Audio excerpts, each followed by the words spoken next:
तो आज हम उसी को कंटिन्यू करेंगे। तो यहाँ पे इन पॉइंट्स को अब हम पढ़ते हुए व्याख्या करेंगे। तो पहला पॉइंट हमने डिस्कस कर लिया था कि हम सब रिप्रेजेंटेटिव होते हैं, अपने गुरु और भगवान के रिप्रेजेंटेटिव होते हैं। तो हम बिल्कुल स्वतंत्र नहीं है किसी भी प्रकार का व्यवहार करने के लिए। तो यदि किसी का अनादर अथवा अपमान किया गया हो, तब भी ऐसे समय में स्वयं की उदारता दिखाते हुए अपना स्तर जरा भी कम ना होने देते हुए व्यवहार अच्छा रखना चाहिए। क्या इसका मतलब हुआ? सिंपल, कि अगर कोई किसी प्रकार का अनादर अपमान भी हुआ है, तब भी क्या है कि हम्बल, अपना ह्यूमिलिटी दिखाते हुए, ठीक है। क्योंकि होता क्या है कि हमारा यहाँ पे जो हमें, हम जो यहाँ भक्ति में हैं, तो जैसे कल हम लक्ष्य की बात कर रहे थे कि हमें अपना लक्ष्य जो है हमेशा याद रखना चाहिए। अगर ये हम याद रखेंगे तो फिर हम अपनी मान प्रतिष्ठा पूजा लाभ में नहीं फंसेंगे। ठीक है। और आप देखते हैं कि हम किसी भी प्रकार के कन्फ्रंटेशन में जब फंसते हैं, किसी भी प्रकार के वाद विवाद में फंसते हैं अपने भौतिक जगत में, भौतिक जीवन में भी, तो देखिए उसका रिजल्ट क्या होता है। जब तक वो वाद विवाद होता रहेगा, बात किसी भी सिचुएशन का मतलब जो अनप्लीजेंट सिचुएशन है, उसका सॉल्यूशन बात विवाद से नहीं निकलता है। आप अल्टीमेटली देख लीजिए, उसका सॉल्यूशन तभी निकलता है जब उसमें से एक जो है स्टेप बैक करता है। एक जब तक स्टेप बैक नहीं करेगा, तब तक चीजें नहीं होंगी। तो अब भक्तों के लिए क्या है, भक्तों के लिए क्या रिकमेंडेशन है कि कभी भी ऐसे में क्या है कि मतलब झुक जाओ। हम्म, झुक जाओ, थोड़ा ह्यूमिलिटी दिखाते हुए झुक जाओ। कई बार क्या है नहीं, जैसे कि हार कर जीतने वाले को बाजीगर कहते हैं, तो थोड़ा बाजीगर बनने का प्रयास करो। ठीक है। लेकिन साथ ही साथ थोड़ा व्यवहारिकता से अगर बात करें कि जैसे कहते हैं ना कि अगर कोई बात हो तो झुक जाओ, लेकिन अगर बार बार झुकना पड़े तो थोड़ा रुक जाओ, है ना। तो ऐसे रिलेशन में या ऐसे भक्त भक्त ऐसे व्यक्ति या भक्त के साथ मतलब थोड़ा सा हमें अवॉइड करना चाहिए कि जहाँ पे एवरी टाइम कुछ सुधरता हुआ नहीं दिख रहा है, एवरी टाइम हमें झुक के ही उसका सोल्यूशन देना पड़ता है कि हाँ ठीक है हमने। तो वहां पे क्या है कि हम बोथ साइड से अपना निकल लें, उस रिलेशन में ना ही रहें तो अच्छा है।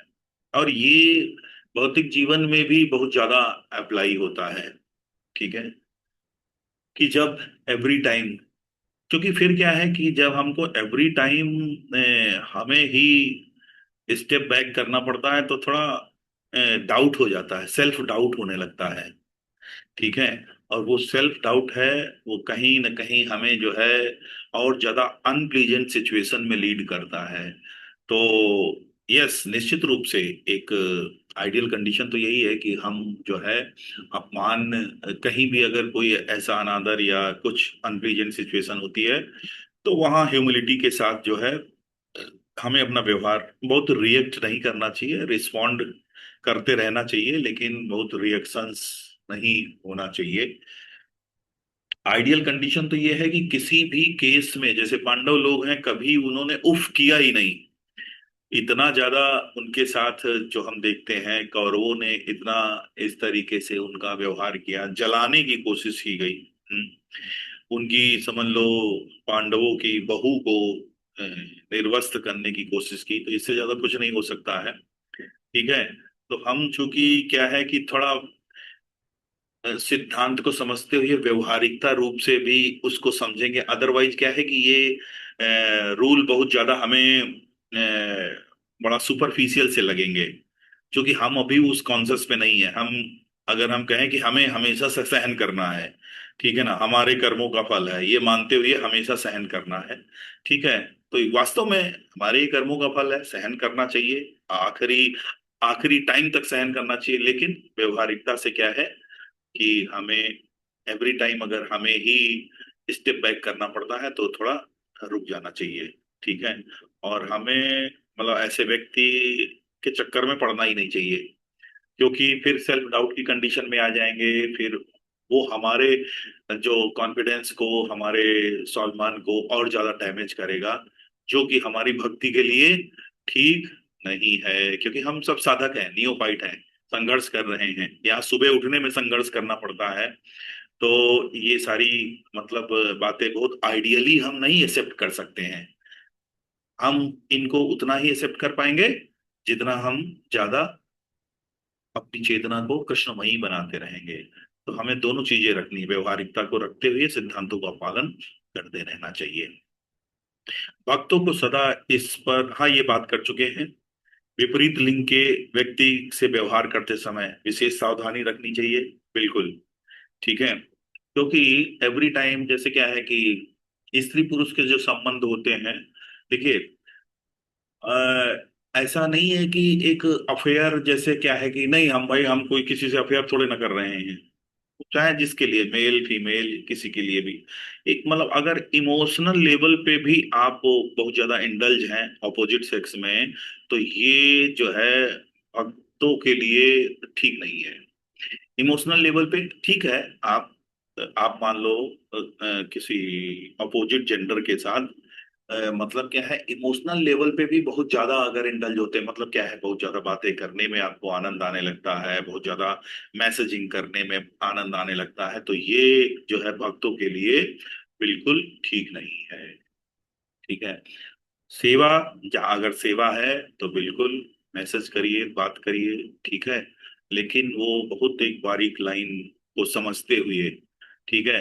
क्योंकि अ, वो जो है, जैसे चैतन्य महाप्रभु जो है स्त्री को माया बोलते थे, ठीक ना, प्रकृति बोलते थे।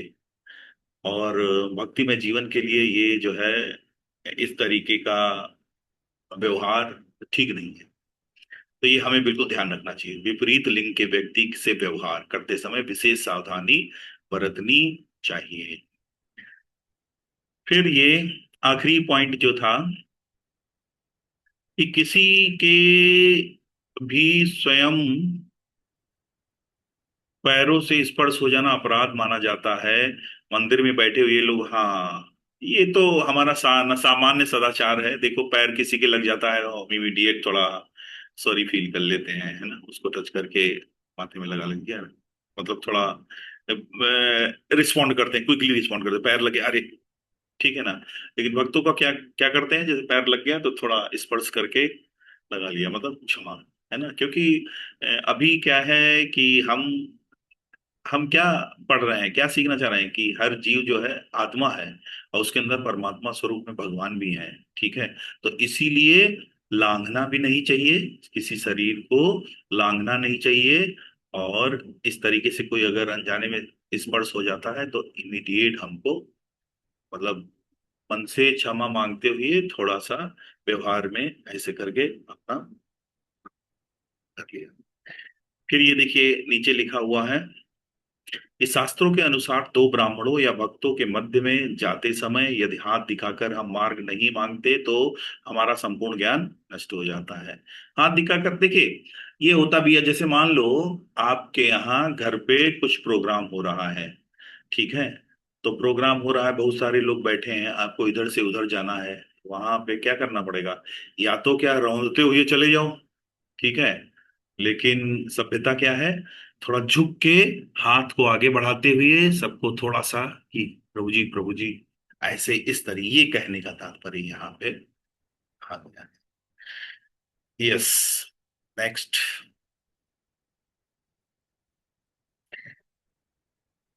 प्रवचन वर्ग, हाँ, ये देखिए, प्रवचन वर्ग क्या है, इसमें बताया गया कि जब हम प्रवचन में बैठे हों, प्रवचन में हम बैठे हों, तो हमारा व्यवहार कैसा होना चाहिए, तो हम इसमें पढ़ेंगे और इसको। तो प्रवचन के दौरान अत्यंत शांत एवं एकाग्रचित होना आवश्यक है। तो जाहिर सी बात, अगर हम किसी का कुछ सुन रहे हैं तो हमें तो शांत रहना ही पड़ेगा। ठीक है। क्योंकि ये आप समझ लीजिए, आप तभी बोलना सीखेंगे जब अच्छे लिसनर होंगे। जो अच्छा लिसनर होता है वही अच्छा नरेटर होता है, वही अच्छा बोल भी पाता है। तो हमें सुनने का अभ्यास ज्यादा करना चाहिए कंपेयर टू बोलने के। लेकिन कई बार क्या होता है कि हम जब कहीं किसी से बात करते हैं तो मतलब दूसरे की बात सुन तो रहे हैं, सुन रहे हैं, और हम अपने अंदर बना रहे हैं, सेंटेंस बना रहे हैं कि अब इस पे हमें क्या कहना है। मतलब वो बहुत ज्यादा गंभीरता से सामने वाले की बात को नहीं समझ रहे हैं, लेकिन हम क्या है, ये बना रहे हैं, सोच रहे हैं कि हमें इस पे क्या बोलना है। नहीं, हमें क्या है, प्रवचन के दौरान अत्यंत शांत एवं एकाग्रचित होना चाहिए। और प्रवचन के वक्त तो बड़ा ही आवश्यक है। सोने वाले, आलसी अथवा बातूनी भक्त प्रचार प्रवचनकार को निरुत्साही बनाते हैं और तथा श्रोताओं का ध्यान विचलित करते हैं। इस प्रकार व्यवहार गुरु एवं परंपरा को कलंकित करता है। तो अब सोने वालों के लिए क्या है, जिनको नींद आती है और नींद बहुत तेज आती है।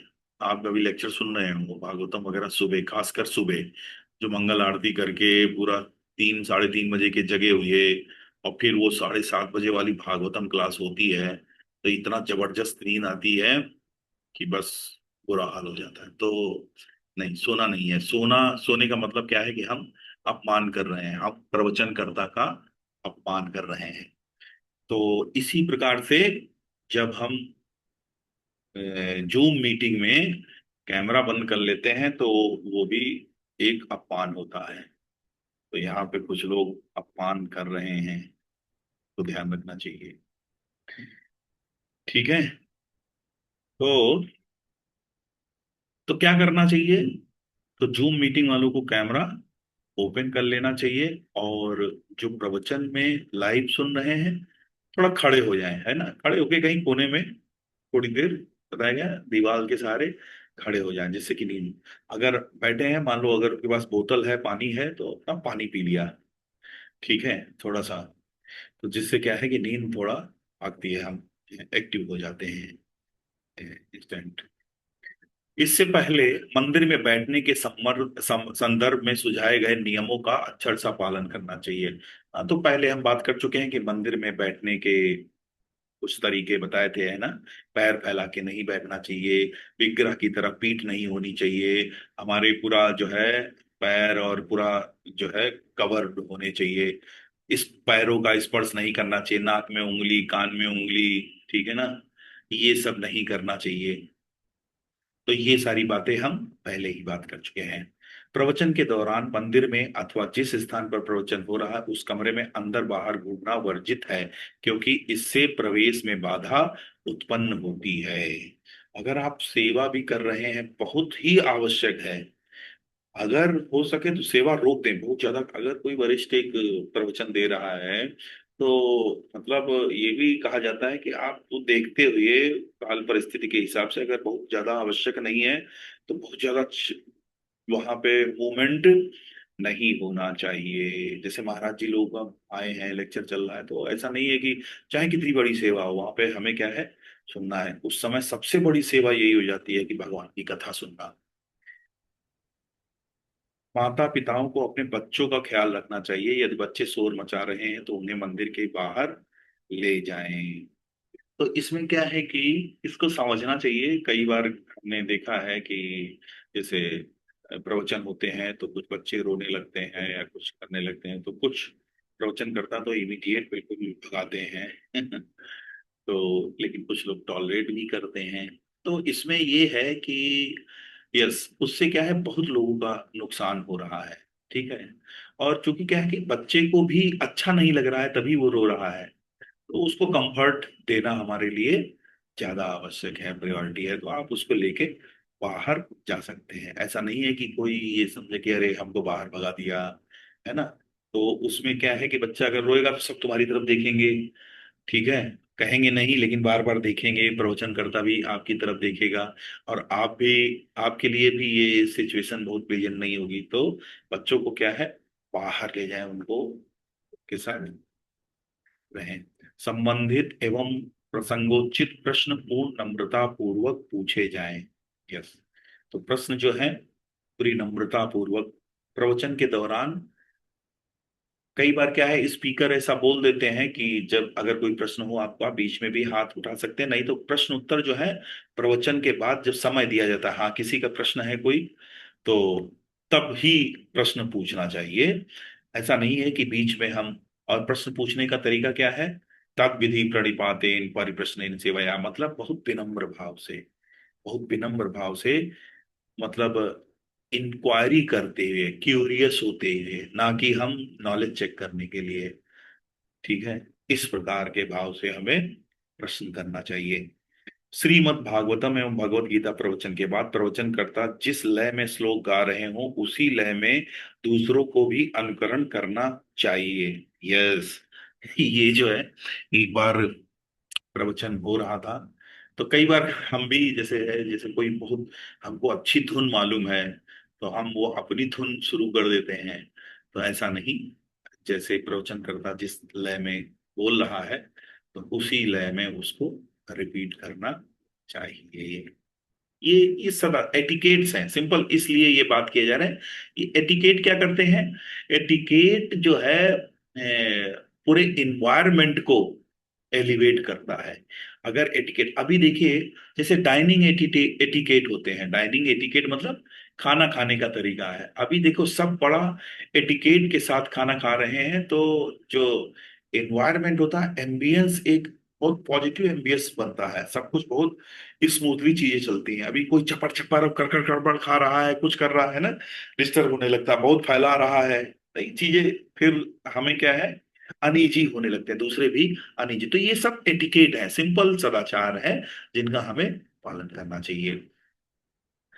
उसके बाद जब भक्त श्लोक बोलते हैं तब पहले वरिष्ठ भक्तों को उच्चारित करने दिया जाए, बाद में दूसरों को उच्चारित करने में कोई आपत्ति नहीं है। तो आप देखते हैं प्रवचन में जैसे क्या है कि बोला जाता है ना, पहले स्पीकर बोलता है, जैसे आज का श्लोक ये है तो उसने बोला, फिर वो बोलता है कि हाँ, इशारा करता है, तो उसमें क्या है, ऐसा नहीं है कि, तो हमें थोड़ा देखना चाहिए, थोड़ा सा हल्का सा पॉज लेना चाहिए कि हाँ कोई वरिष्ठ भक्त बैठा है, वो पहले बोलेगा, तो उसको पहले बोलना, मतलब थोड़ा हमें इस तरीके से यहाँ पे बताया गया है। ओके, नेक्स्ट, आरती। आरती के का क्या एटिकेट है, सदाचार है, तो देखिए ये एक तो बहुत इंपॉर्टेंट चीज है कि मंदिर में जैसे ही आरती की थाली आती है, क्या होता है बताइए। आरती की थाली आते ही सबसे पहले क्या होता है, सब ऐसा दौड़ते हैं कि जैसे कि मतलब रेस लगी है, पहले जो अगर आरती ले लेगा, ठीक है, तो वो सीधे वैकुंठ धाम। उत्साह हमें होना चाहिए, बिल्कुल हमें उत्साह होना चाहिए कि हमें और लालसा होनी चाहिए कि हमें मतलब क्या है, आरती लेनी है, लेकिन हमें क्या करना है, हमें क्या करना है, वेट करना, इंतजार करना कि हमारे पास आए, तब हम उसको मतलब जैसे भी हम आरती लेते हैं ऐसा करें। तो यहाँ पे लिख रहे हैं कि आरती को निरंजन भी कहते हैं, इस प्रकार कि शुभ वस्तुएं भगवान को अर्पित करने से अशुभ प्रभाव नष्ट हो जाते हैं।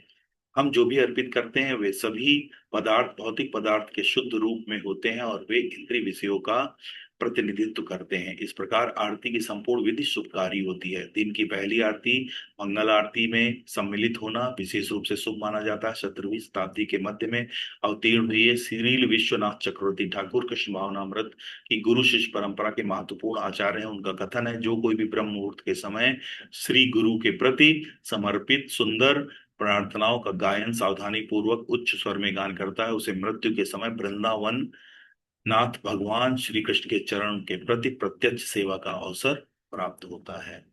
तो आरती का यहाँ पे महत्व बताया है क्या, कि हमें कम से कम नहीं, मतलब एक आरती तो, एक फुल आरती जो है भगवान को ऑफर जरूर करनी चाहिए।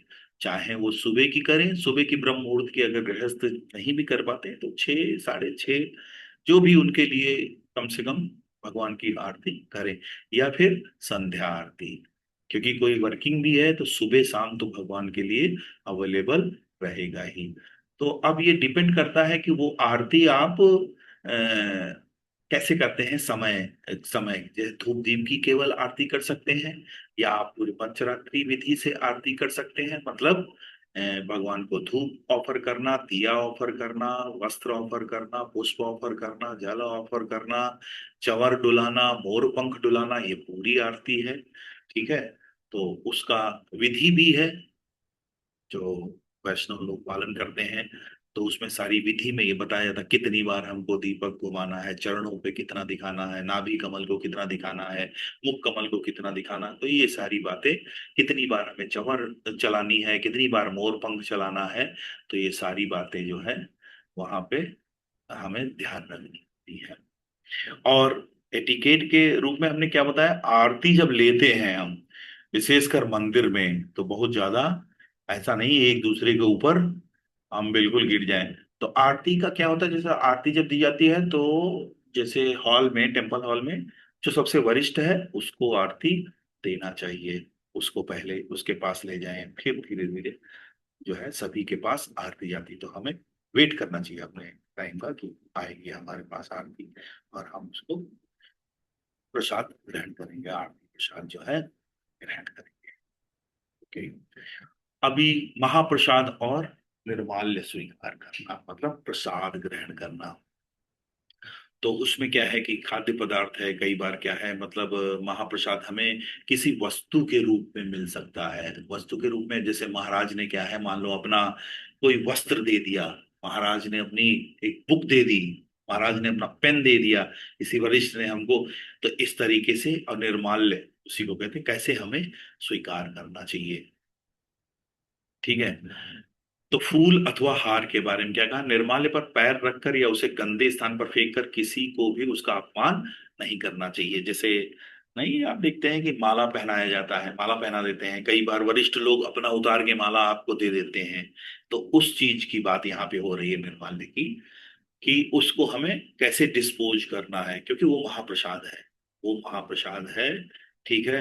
मतलब भगवान का प्रसाद जो है, एक वरिष्ठ आचार्य के पास, गुरु के पास पहुंचा, फिर गुरु ने, फिर वो महाप्रसाद बन गया, वो हमारे पास आया। तो आप समझ लीजिए कि उसमें करुणा, कृपा कितना इंटेंस होगी। तो हमें जो है उसको डिस्पोज कैसे करना, उसको किसी भी तरीके से अपमान नहीं करना है कि वो, ठीक है।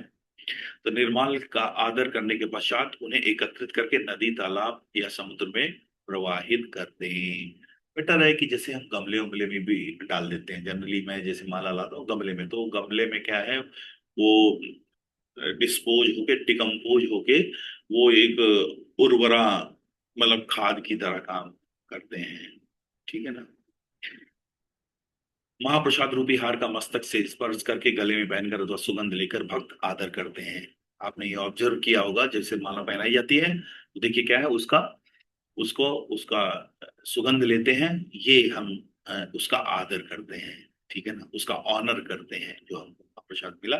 ठीक है। और जो हमको देता है, हम थोड़ा सा उसको झुककर स्वीकार करते हुए, झुक के हम उसको प्रणाम भी करते हैं हृदय से। चरणामृत, चरणामृत ग्रहण करने का क्या बताया गया है भक्तों के लिए, कि चरणामृत भगवान के अभिषेक के पश्चात प्राप्त सुगंध है, आदर पूर्वक सेवन करना चाहिए। चरणामृत का सेवन इतना प्रबल है कि जीव हत्या के समान लाखों पाप इससे नष्ट हो जाते हैं, परंतु किसी ने यदि इसकी एक बूंद को भूमि पर गिराई तो उसे 8 लाख अधिक अधिक बार पाप का परिणाम भोगना पड़ता है। हरि भक्त विलास में ऐसा वर्णन किया गया है।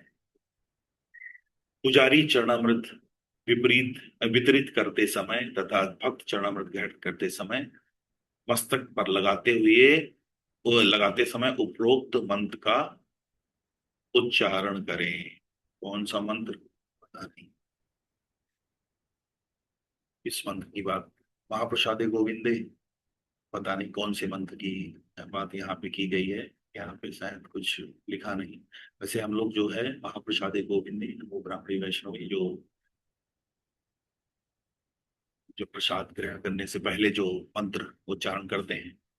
आगे कह रहे हैं कि चरणामृत फूल हार तथा तुलसी पत्र नीचे न गिरे, इसलिए अपनी बाई हथेली को दाहिनी हथेली के नीचे रखते हैं। आप सभी देखते हैं इस तरीके से हम प्रसाद ग्रहण करते हैं। भगवान के महाप्रसाद का आदर पूर्वक सेवन करें, परंतु विग्रहों के सामने उसे ग्रहण करना वर्जित है। हाथों की हथेलियों में समा जाने योग्य महाप्रसाद अपवाद है। हाथों की हथेलियों में समा जाने योग्य महाप्रसाद अपवाद है।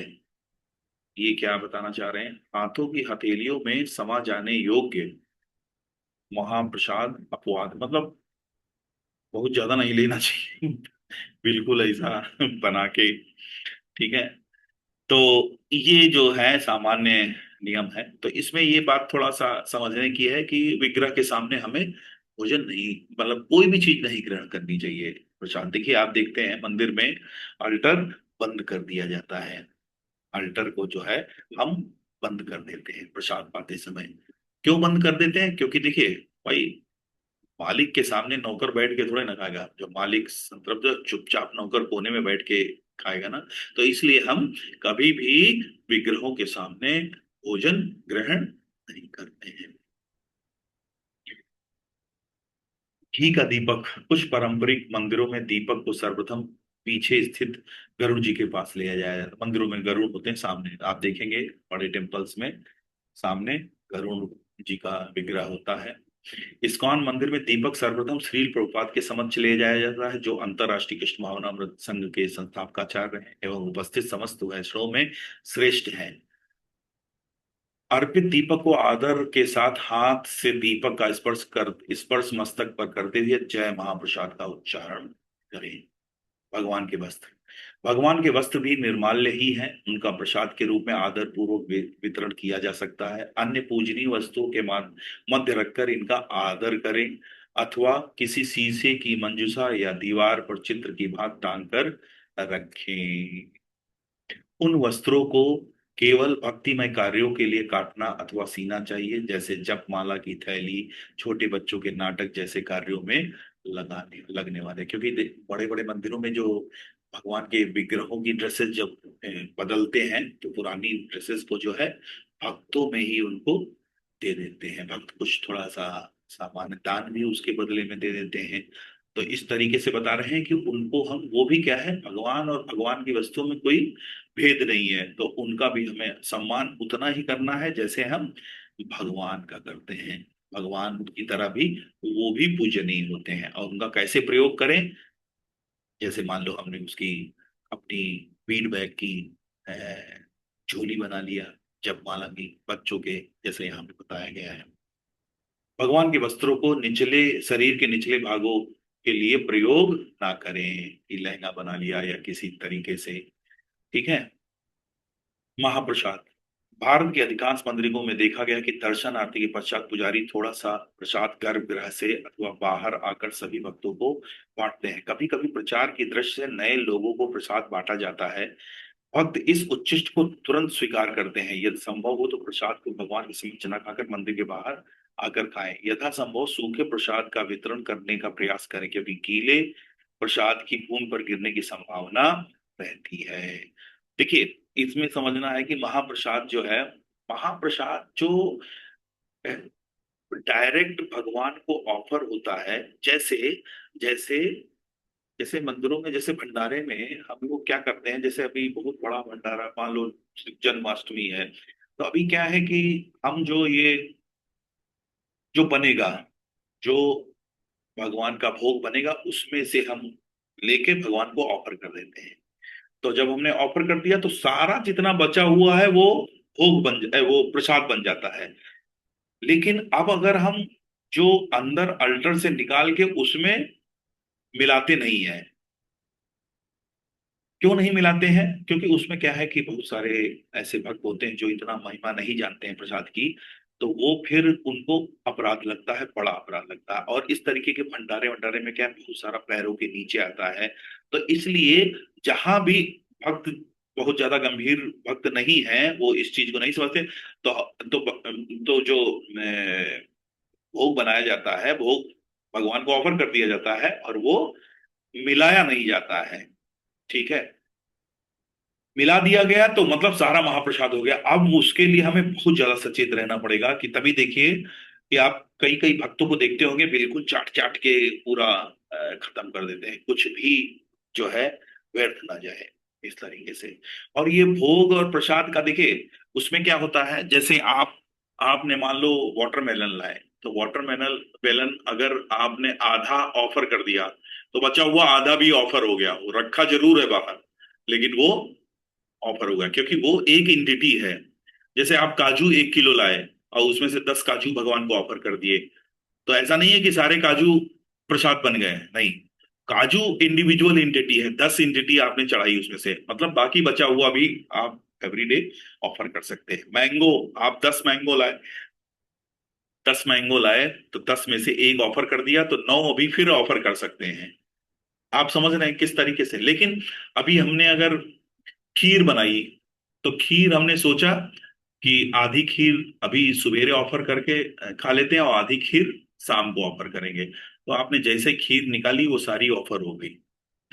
थोड़ी सी ही खीर भगवान को ऑफर किया लेकिन वो पूरा प्रसाद बन गया।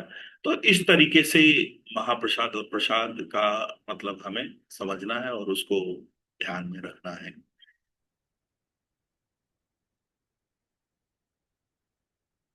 अब हम बात करेंगे, तीसरे भाग में एंटर करते हैं, मंदिर व मंदिर से बाहर सामान्य व्यवहार। ये बहुत आवश्यक है। ये तो विद इन द टेम्पल था, अभी तक जो हम बात कर रहे थे मंदिर के अंदर की बात कर रहे थे। तो मंदिर के अंदर में क्या है, थोड़ा हम सेफ रहते हैं। कोई भी हमको समझाता है, हमारे साथ वाला भी कह दिया अरे यार प्रभु जी कितना तुमने इतना बच गया, इतना क्यों ले रहे हो, इतना बच गया, ठीक है ना। कोई भी किसी भी चीज के लिए टोक सकता है हमें, मतलब बता देगा कि देखो प्रभु जी आपका जो राम नामी गमछा है नीचे जमीन पे गिर रहा है। बात समझ रहे हो, तो वहां पे हम सेफ रहेंगे बहुत अच्छे तरीके से। मान लो सोने लगे अभी, मॉर्निंग जपा करते हैं, मॉर्निंग जपा करते हैं साथ में बैठ के, तो बहुत लोग क्या है, जैसे कई बार क्या है झपकी आ जाती करते करते झपकी, तो पड़ोस वाला ऐसे हल्के से हाथ रख देता है, बोलता कुछ नहीं हाथ रख देता है। तो अभी तक हमने मंदिर के अंदर सदाचार और व्यवहार की बात की। अब हम भाग 3 में मंदिर से बाहर, मंदिर के साथ साथ बाहर क्या हमारा सामान्य व्यवहार, एक भक्त का क्या सामान्य व्यवहार रहना चाहिए। हरे कृष्णा। तो